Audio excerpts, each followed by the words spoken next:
আসসালামু আলাইকুম, স্বাগত জানাচ্ছি আরটিভি রাতের সংবাদে। আপনাদের সাথে আছি আমি পারভিন মিতু। শুরুতেই জানিয়ে দেব মার্কেন্টাইল ব্যাংক সংবাদ শিরোনাম।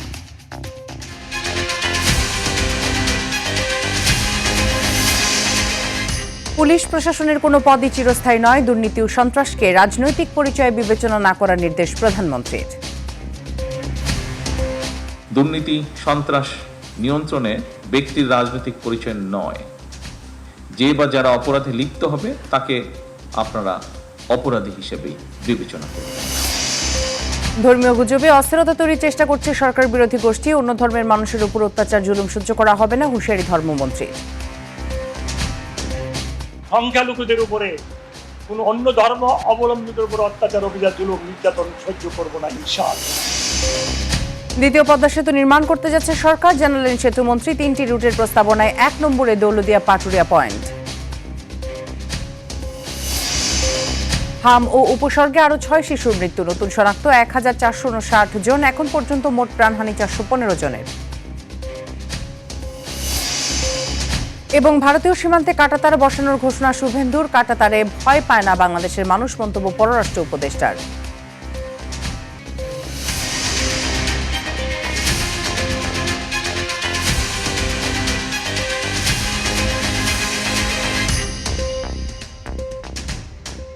দর্শক শুনছিলেন মার্কেন্টাইল ব্যাংক সংবাদ শিরোনাম, এবারে বিস্তারিত। দুর্নীতি সন্ত্রাস নিয়ন্ত্রণে পুলিশ বাহিনীকে ব্যক্তির রাজনৈতিক পরিচয় না দেখার নির্দেশনা দিয়েছেন প্রধানমন্ত্রী তারেক রহমান। সাম্প্রদায়িক সম্প্রীতি কেউ যেন নষ্ট করতে না পারে, সেজন্য কঠোর হওয়ার নির্দেশনা দেন তিনি। বলেন, সততা, দক্ষতা ও মেধা হবে পুলিশে নিয়োগ, বদলি ও পদোন্নতির মূলনীতি। নিজ কার্যালয়ে বাহিনীটির ঊর্ধ্বতন কর্মকর্তাদের উদ্দেশ্যে দেওয়া ভাষণে তিনি সব কথা বলেন। রুদ্র রফিকের রিপোর্ট। পুলিশ সপ্তাহ 2026-এর উদ্বোধন উপলক্ষে তেজগাঁওয়ে নিজ কার্যালয়ের শাপলা হলে বাহিনীটির ঊর্ধ্বতন কর্মকর্তাদের উদ্দেশ্যে ভাষণ দেন প্রধানমন্ত্রী তারেক রহমান। শুধু জনবান্ধব নয়, আমরা চাই মানুষের একটা আস্থা তৈরি হবে, আপনার একটা আস্থার জায়গা হবেন মানুষ। প্রধানমন্ত্রী বলেন, আইন শৃঙ্খলা রক্ষাকারী বাহিনী যথাযথ চেষ্টা করলে সমৃদ্ধ স্বনির্ভর বাংলাদেশ গড়ার পথে এক ধাপ এগিয়ে যাবে দেশ। পুলিশের কার্যক্রমের উপরে পুলিশের আস্থা এবং নির্ভরতার সৃষ্টি হলে আমি মনে করি একটা যে নতুন সমস্যা তৈরি হচ্ছে বা হয়েছে, বিশেষ করে 5ই আগস্টের পরে মব ভায়োলেন্স, এই জিনিসটাকে খুব সুন্দরভাবে ট্যাকেল করা সম্ভব হয়। সাম্প্রদায়িক সম্প্রীতি রক্ষায় পুলিশ বাহিনীকে কঠোর হওয়ার নির্দেশনা দেন তারেক রহমান।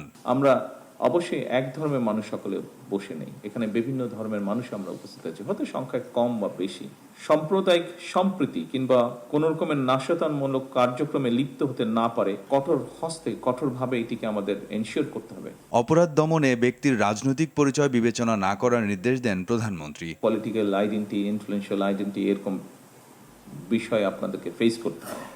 আমি পরিষ্কারভাবে আপনাদের সামনে আজকের এই অনুষ্ঠানে বলতে চাই, দুর্নীতি সন্ত্রাস নিয়ন্ত্রণে ব্যক্তির রাজনৈতিক পরিচয় নয়, যে বা যারা অপরাধে লিপ্ত হবে তাকে আপনারা অপরাধী হিসেবেই বিবেচনা করবেন। দক্ষ, সাহসী ও সৎ পুলিশের উপর সরকারের সফলতা নির্ভর করছে বলেও মন্তব্য করেন সরকার প্রধান। নিয়োগ, বদলি কিংবা প্রমোশনের মূল নীতি। রুদ্র রফিক, আরটিভি, ঢাকা। সাইবার ও ফিনান্সিয়াল অপরাধ দমনে পুলিশের আলাদা সমন্বিত সাইবার সিকিউরিটি ক্রাইম ইউনিট প্রতিষ্ঠিত করা হবে বলে জানিয়েছেন স্বরাষ্ট্রমন্ত্রী সালাউদ্দিন আহমদ। তিনি বলেন, পুলিশ সদস্যদের ন্যূনতম বল প্রয়োগ নীতির উপর বিশেষ প্রশিক্ষণ দেওয়া হচ্ছে। এছাড়া অপরাধ দমনে বডি অন ক্যামেরা বাড়াতে চায় সরকার। সকালে প্রধানমন্ত্রীর কার্যালয়ে পুলিশ সপ্তাহ উপলক্ষে ঊর্ধ্বতন কর্মকর্তাদের নিয়ে আয়োজিত অনুষ্ঠানে তিনি এসব কথা বলেন। পুলিশ ক্লিয়ারেন্সের নামে কেউ যেন ভুক্তভোগী না হয়, সেজন্য নির্দেশনা দেন স্বরাষ্ট্রমন্ত্রী। এছাড়া পুলিশের যারা চেইন অব কমান্ড ভাঙবেন তাদের বিরুদ্ধে ব্যবস্থা নেওয়া হবে বলেও হুঁশিয়ারি দেন।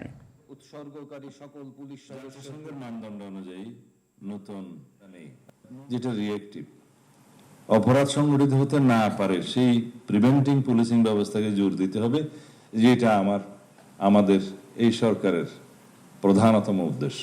বিদ্যমান সাইবার অ্যাক্ট যেহেতু অনেক বেশি সমালোচিত হয়েছে এবং বর্তমানে যেটা আছে তাতে করে আমরা যেখানেই যাকে চালান দিচ্ছি এটা বেইলেবল হয়ে যাচ্ছে।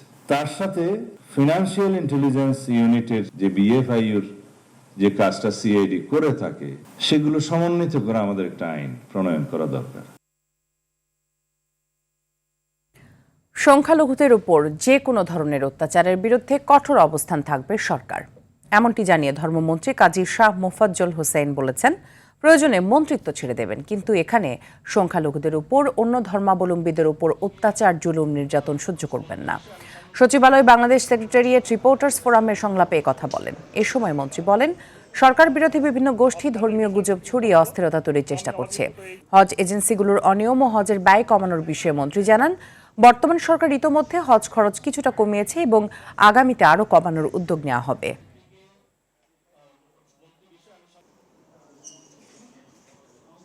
ভারতে কি ঘটছে এটা বড় জিনিস নয়। বাংলাদেশে ভারতে ঘটছে বলে বাংলাদেশে ঘটবে এমনটা হতে দেওয়া হবে না। প্রয়োজন বোধে মন্ত্রিত্ব ছেড়ে দেব, কিন্তু এখানে কোনো সংখ্যালঘুদের উপরে কোনো অন্য ধর্ম অবলম্বীদের উপর অত্যাচার, অবিচার, জুলুম, নির্যাতন সহ্য করব না ইনশাআল্লাহ।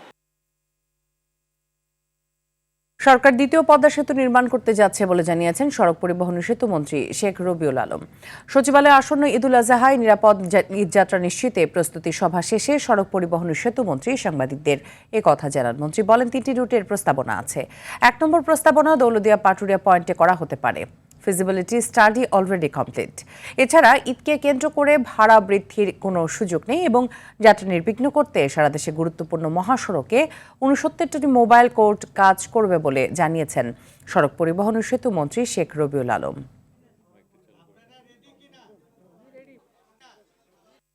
স্থায়ী হঠাৎ কাউন্টার হয়ে যায়, যাদের কিন্তু নির্দিষ্ট পরিবহন নেই, এই চলমান পরিবহন বা বিচ্ছিন্ন পরিবহনকেই লোক তুলে দিয়ে তারা সেখান থেকে টাকা কালেকশন করে। আমরা দ্বিতীয় পদ্মা সেতু নির্মাণ করতে চলেছি বলবো আমি এই মুহূর্তে। Feasibility study already complete. অর্থায়নের জায়গাটা নিয়ে ভাবছি, কথা বলছি, আর ধরেন অন্যান্য প্রাক প্রস্তুতি চলছে। গর্ভের সন্তান ছেলে না মেয়ে তা প্রকাশ করা যাবে না মর্মে পূর্ণাঙ্গ রায় প্রকাশ করেছে হাইকোর্ট। সোমবার প্রকাশিত এই রায়ে নিবন্ধিত হাসপাতাল, ক্লিনিক ও ডায়াগনস্টিক সেন্টারে অনাগত শিশুর ডায়াগনস্টিক রিপোর্ট সংরক্ষণের কথা বলেছে আদালত। আরও বলেছে, ভ্রূণের লিঙ্গ নির্ধারণ ও প্রকাশের এই অনৈতিক চর্চা কন্যা শিশুর বিরুদ্ধে বৈষম্য ও সম্ভাব্য নারী ভ্রূণ হত্যার ঝুঁকি তৈরি করে, যা সাংবিধানিক অধিকারের পরিপন্থী। জিএম মাহমুদের রিপোর্ট। সন্তান প্রত্যেক মা বাবারই আরাধ্য, আর অনাগত সন্তানের জন্য থাকে বাড়তি আগ্রহ। কিন্তু অনেক ক্ষেত্রে পরীক্ষার মাধ্যমে গর্ভের সন্তান ছেলে বা মেয়ে জানতে পারলে এবং সেটি প্রত্যাশিত না হলে পরিবারে বিরূপ প্রভাব ফেলে, তৈরি করে গর্ভবতী নারী ও সন্তানের প্রতি বৈষম্য। এ ধরনের অমানবিক ও অসাংবিধানিক বিষয়কে নজরে এনে জনস্বার্থে 2020 সালে গর্ভের শিশুর পরিচয় প্রকাশ বন্ধে হাইকোর্টে রিট দায়ের করেন সুপ্রিম কোর্টের এক আইনজীবী। রিটের বিচারিক প্রক্রিয়া শেষে 2024 সালের 25 ফেব্রুয়ারি ভ্রূণের লিঙ্গ নির্ধারণ ও প্রকাশের অনৈতিক চর্চা বন্ধে রায় দেয়া হয়। সোমবার প্রকাশ হয় রায়ের পূর্ণাঙ্গ অনুলিপি। মাননীয় বিচারপতি নাইমা হায়দার এবং মাননীয় বিচারপতি কাজী জিনাত হকের সমন্বয়ে গঠিত বেঞ্চ রায় দেন যে মাতৃগর্ভে থাকা শিশুর লিঙ্গ পরিচয় অর্থাৎ ছেলে না মেয়ে তার পরিচয় প্রকাশ করা যাবে না। রায়ে স্বাস্থ্য অধিদপ্তরকে 6 মাসের মধ্যে অনাগত শিশুর ডায়াগনস্টিক তথ্য সংরক্ষণে কেন্দ্রীয় ডাটাবেস তৈরির নির্দেশ দেওয়া হয়। সেই সঙ্গে ভ্রূণের লিঙ্গ প্রকাশে জড়িত ডাক্তার, নার্স কিংবা স্বাস্থ্যকর্মীদের বিরুদ্ধে ব্যবস্থা নিতেও বলা হয়। কোনো হাসপাতাল, ডায়াগনস্টিক সেন্টার বা চিকিৎসকরা অথবা কোনো ধরনের নার্স এবং সংশ্লিষ্ট যারা থাকেন কর্মীরা, তারা কোনোভাবেই মৌখিক, লিখিত কোনো চিহ্নের মাধ্যমে মাতৃগর্ভে থাকা শিশুর পরিচয়, লিঙ্গ পরিচয় প্রকাশ করতে পারবেন না। এছাড়াও ভারত সহ বিভিন্ন দেশে এ ধরনের কার্যক্রম আইন দ্বারা কঠোরভাবে নিয়ন্ত্রিত জানিয়ে ভবিষ্যতে এ নির্দেশনা আদালতের তদারকিতে থাকবে বলেও রায়ে উল্লেখ করা হয়। GM Mahmud, RTV, Dhaka. কন্যা শিশুদের নিরাপদ ও সুন্দর মানবিক বিকাশ নিশ্চিত করার লক্ষ্যে সরকার সহযোগিতা করবে বলে জানিয়েছেন ডাক্তার জুবাইদা রহমান। তিনি বলেন, নারী উদ্যোক্তাদের প্রশিক্ষণ পারিবারিক সচ্ছলতা বৃদ্ধির পাশাপাশি দারিদ্রতা দূর করবে।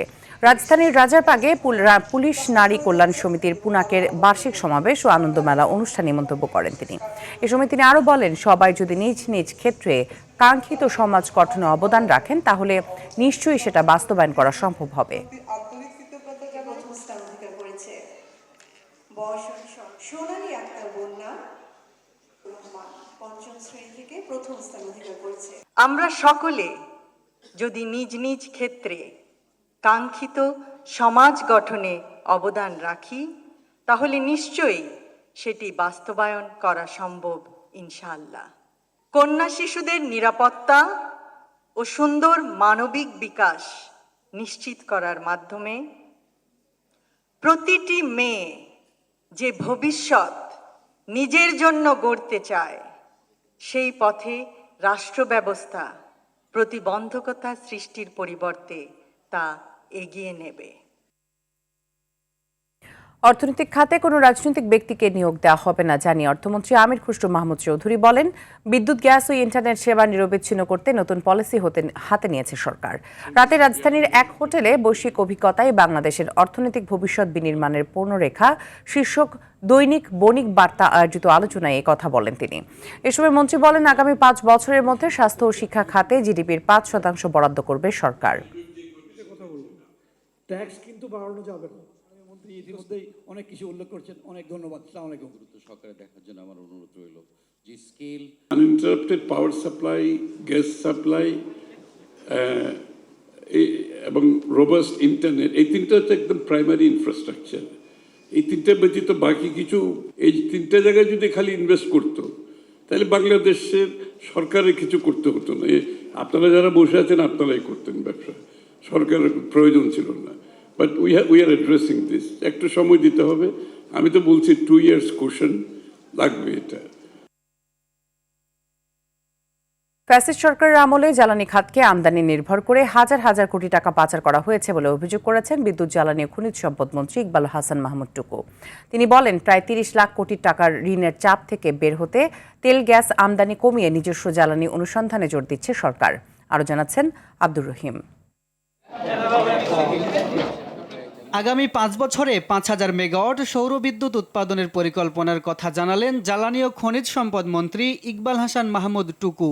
আইইবির 78তম প্রতিষ্ঠা বার্ষিকীতে প্রধান অতিথির বক্তব্যে তিনি এসব কথা বলেন। মিউনিসিপ্যাল কর্পোরেশনকে বলতে হবে যে তুমি যদি সোলার লাগাও তাহলে তোমার হোল্ডিং ট্যাক্স আমি কমায় দেবো। এ সময় আওয়ামী সরকারের আমলে জ্বালানি খাতকে আমদানি নির্ভর করে হাজার হাজার কোটি টাকা পাচার করা হয়েছে বলে অভিযোগ করেন মন্ত্রী। বিগত সরকার, ফ্যাসিস্ট সরকার ইম্পোর্ট বেস সিস্টেম তৈরি করে দিয়ে গেছে।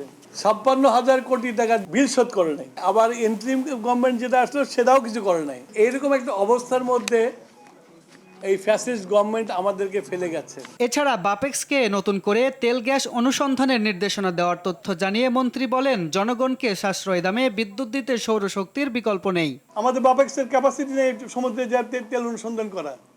আমরা বাপেক্সকে লেনদেন করছি। আমরা আরও 2টা রিগ কিনছি। আমরা দেশের সম্পদের উপরে বেশি নজর দিয়েছি। পেট্রোলের লাইন, তেলের লাইন, আমি অল থ্রু বলে আসছি যে আমার কোনো সংকট নাই। সংকট মানুষের মনের মধ্যে। এই মনের মধ্যে সংকটটা দূর করতে পারলে এই লাইন বন্ধ হয়ে যাবে। গার্মেন্টস শিল্পের প্রসঙ্গ টেনে মন্ত্রী আরো বলেন, প্রেসিডেন্ট জিয়াউর রহমানের হাত ধরেই দেশে গার্মেন্টস শিল্পের যাত্রা শুরু হয়েছিল। এই 16 বছর 17 বছর জিয়াউর রহমানের সাকসেস স্টোরি তো ভুলিয়ে দিয়েছে মানুষকে, কিন্তু জিয়াউর রহমানের সাকসেস স্টোরির উপরে বাংলাদেশ দাঁড়িয়ে আছে, ইকোনমি দাঁড়িয়ে আছে।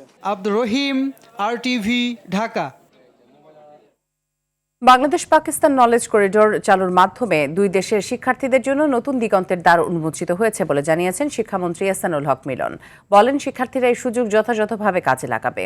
সকালে রাজধানীর একটি হোটেলে আয়োজিত পাকিস্তান বাংলাদেশ নলেজ করিডোর ও এডুকেশন এক্সপো 2026 অনুষ্ঠানে তিনি এসব কথা বলেন। শিক্ষামন্ত্রী জানান, এই উদ্যোগের মাধ্যমে দুই দেশের মধ্যে শিক্ষাগত সহযোগিতা বৃদ্ধি ও জনগণের পারস্পরিক যোগাযোগ আরও সুদৃঢ় হবে।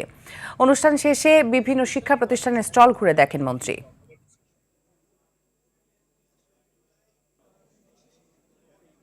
এই স্টলগুলি ঘুরে মনে হলো সমগ্র পাকিস্তান আমি ঘুরে আসছি এবং তাদের যে শিক্ষায় যে ব্যাপক উন্নয়ন ঘটেছে আমি সত্যি ইমেজড। বাংলাদেশে এসে আমাদের মেধাবী শিক্ষার্থীদের তাদের দেশে ফুল স্কলারশিপ দিয়ে নিয়ে যাচ্ছে। ইনস্টিটিউশন ওয়াইজ একাডেমিক ক্রেডেনশিয়াল অনুযায়ী তাদের বিশ্ববিদ্যালয়গুলো অত্যন্ত এক্সিলেন্ট।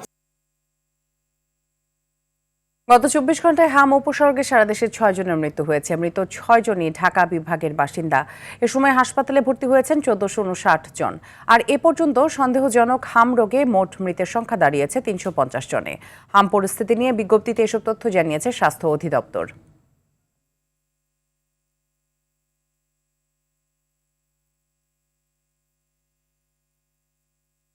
এবারে ভারত প্রসঙ্গ।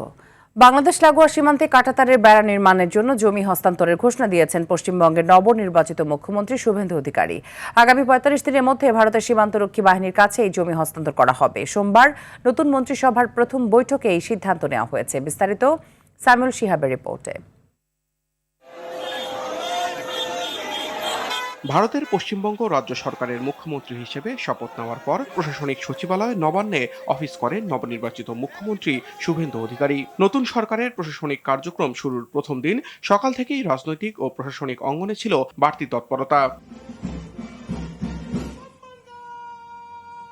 দুপুরে মুখ্যমন্ত্রীর দপ্তরে মন্ত্রিসভার প্রথম বৈঠকে বসেন শুভেন্দু অধিকারী। মন্ত্রিসভার প্রথম বৈঠকেই বিএসএফকে জমি দেওয়ার বিষয়ে সিদ্ধান্ত নেয় নতুন সরকার। শুভেন্দু বলেন, বাংলাদেশ লাগোয়া সীমান্তে কাঁটাতারের বেড়া দেওয়ার জন্য আগামী ৪৫ দিনের মধ্যে বিএসএফকে জমি বুঝিয়ে দেওয়া হবে। সীমান্ত সুরক্ষিত করার জন্য জমি ট্রান্সফার প্রক্রিয়া আমরা আজকে অনুমোদন দিলাম। ৪৫ দিনের মধ্যে বিএসএফ এর প্রয়োজনীয় জমি হস্তান্তর সম্পূর্ণ করতে হবে। পশ্চিমবঙ্গে বিজেপি নির্বাচনী প্রচারণার মূল ইস্যুই ছিল বাংলাদেশ সীমান্তে বেড়া নির্মাণ ও অবৈধ অনুপ্রবেশকারীদের প্রত্যাবাসন। সদ্য ক্ষমতা থেকে বিদায় নেওয়া মমতা বন্দ্যোপাধ্যায়ের তৃণমূল সরকারের বিরুদ্ধে আন্তর্জাতিক সীমান্ত অরক্ষিত রাখার অভিযোগও ছিল বিজেপির। কট্টর হিন্দুত্ববাদী এই দল অভিযোগ করে বলেছিল, সীমান্ত নিরাপত্তা ব্যবস্থা দুর্বল থাকায় বাংলাদেশ থেকে অনেকে অবৈধভাবে অনুপ্রবেশ করেছে এবং ভোটের রাজনীতির স্বার্থে তাদের পরিচয় গোপন রেখে বসবাসের সুযোগ করে দিয়েছে তৃণমূল কংগ্রেস। সামিউল শিহাব, আরটিভি। বাংলাদেশে মানুষ কাঁটাতারে ভয় পায় না বলে মন্তব্য করেছেন প্রধানমন্ত্রীর পররাষ্ট্র উপদেষ্টা হুমায়ুন কবির। পশ্চিমবঙ্গ সরকারের কাঁটাতার দেওয়ার বিষয়টি পর্যবেক্ষণ করছে ঢাকা বলেও জানিয়েছেন তিনি। বিকেলে মন্ত্রণালয়ে এক ব্রিফিংয়ে তিনি জানান, পররাষ্ট্রমন্ত্রী চীন সফরে তিস্তা প্রকল্প নিয়ে ভালো অগ্রগতি হয়েছে।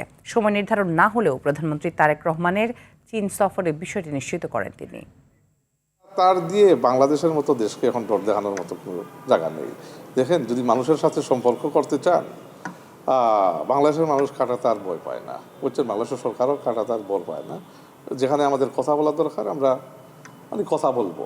there was a discussion on Tista, not in full detail, but Tistaতে ভালো অগ্রগতি হয়েছে। ডিসকাশনটা it's a full process discussion in terms of একটা প্রোগ্রেস টিস্টার আলোচনা নিয়ে একটা আপনার ইন টার্মস অফ পজিটিভ আলোচনা হয়েছে। That's what I would say. এবং আপনার চায়নার এক্সিম ব্যাংক ও ইন্টারেস্ট শো করছে টু ফাইন্যান্স দি টিস্টার।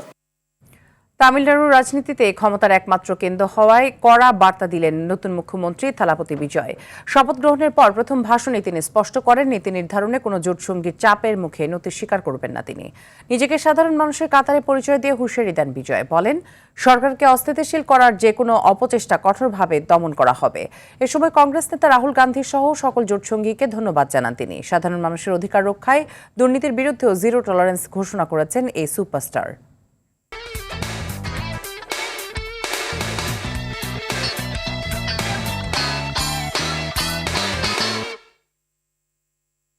খেলার খবর। বাংলাদেশ কেন টি-20 বিশ্বকাপে অংশ নেয়নি খতিয়ে দেখতে 3 সদস্যের একটি তদন্ত কমিটি গঠন করেছে ক্রীড়া মন্ত্রণালয়। অতিরিক্ত সচিব KM ওয়ালিউল্লাহকে আহ্বায়ক করে গঠিত কমিটির অন্য 2 সদস্য হলেন জাতীয় দলের সাবেক অধিনায়ক হাবিবুল বাশার ও আইনজীবী ফয়সাল দস্তগীর। 15 কার্যদিবসের মধ্যে কমিটিকে প্রতিবেদন দাখিল করতে নির্দেশ দেওয়া হয়েছে। বাংলাদেশের তারকা পেসার মোস্তাফিজুর রহমানকে IPL থেকে বাদ দেওয়ার পর তৎকালীন যুব ও ক্রীড়া উপদেষ্টা আসিফ নজরুল সামাজিক যোগাযোগ মাধ্যমে জানান, ভারতে গিয়ে বিশ্বকাপ খেলা বাংলাদেশের জন্য অনিরাপদ হতে পারে। পরবর্তীতে বাংলাদেশ ক্রিকেট বোর্ড ICCর কাছে ভেন্যু পরিবর্তন করে শ্রীলঙ্কায় নিজেদের ম্যাচগুলো আয়োজনের দাবি জানায়।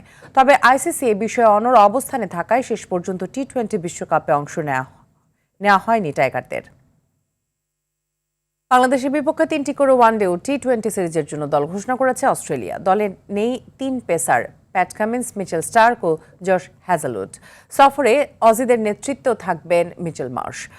অভিজ্ঞ ক্রিকেটারদের অনুপস্থিতিতে দলে ডাক পেয়েছেন বেশ কয়েকজন নতুন মুখ। জুনে বাংলাদেশে আসার আগে পাকিস্তানের মাটিতে 3 ম্যাচের ওয়ানডে সিরিজ খেলবে দলটি। এরপর 9 জুন টাইগারদের বিপক্ষে মুখোমুখি হবে প্রথম ওয়ানডেতে। মিরপুরে সিরিজের বাকি 2 ম্যাচ হবে 11 ও 14 জুন। 17 তারিখ চট্টগ্রামে শুরু হবে 3 ম্যাচের টি-20 সিরিজ। একই ভেন্যুতে পরের 2টি ম্যাচ হবে 19 ও 21 জুন।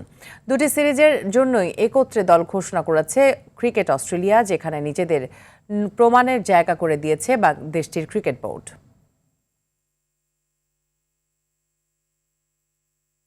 বিশ্বকাপকে সামনে রেখে 55 সদস্যের প্রাথমিক স্কোয়াড ঘোষণা করেছে আর্জেন্টিনা ফুটবল অ্যাসোসিয়েশন। প্রাথমিক স্কোয়াডের সবচেয়ে বড় চমক রিভার প্লেটের তরুণ গোলরক্ষক সান্তিয়াগো বেলট্রান। এছাড়া সুযোগ পেয়েছেন বোকা জুনিয়র্সের লাউতারো দি ললো ও হেতাফের জায়েদ রোমেরো। দলে ফিরেছেন আলেহান্দ্রো গার্নাচো, মাতিয়াস সুলে ও ক্লদিও এচেভেরির মতো ফুটবলাররা। তবে জায়গা হয়নি তারকা ফুটবলার পাওলো দিবালার। এই প্রাথমিক তালিকা থেকে শেষ পর্যন্ত নির্বাচন করা হবে 26 সদস্যের চূড়ান্ত দল। 30 মে চূড়ান্ত স্কোয়াড ঘোষণার শেষ সময় নির্ধারণ করা হয়েছে। টুর্নামেন্ট শুরুর আগে কোনো ফুটবলার চোটে পড়লে এই তালিকা থেকেই নিতে হবে বদলি খেলোয়াড়। শেষ করার আগে মার্কেন্টাইল ব্যাংক সংবাদ শিরোনামগুলো জানিয়ে দিচ্ছি আরও একবার।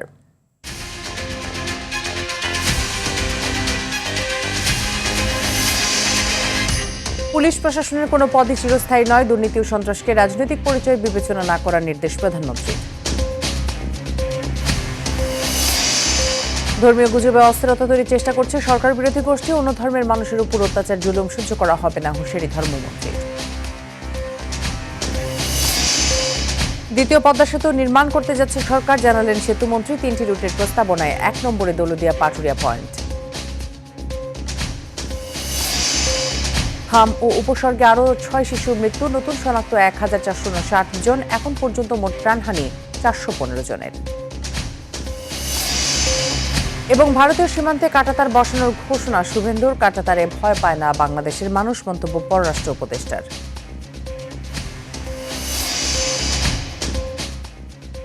রাতের সংবাদে পর্যন্তই। মধ্যরাতের সংবাদ একটাই দেখার আমন্ত্রণ রইল। ধন্যবাদ সবাইকে।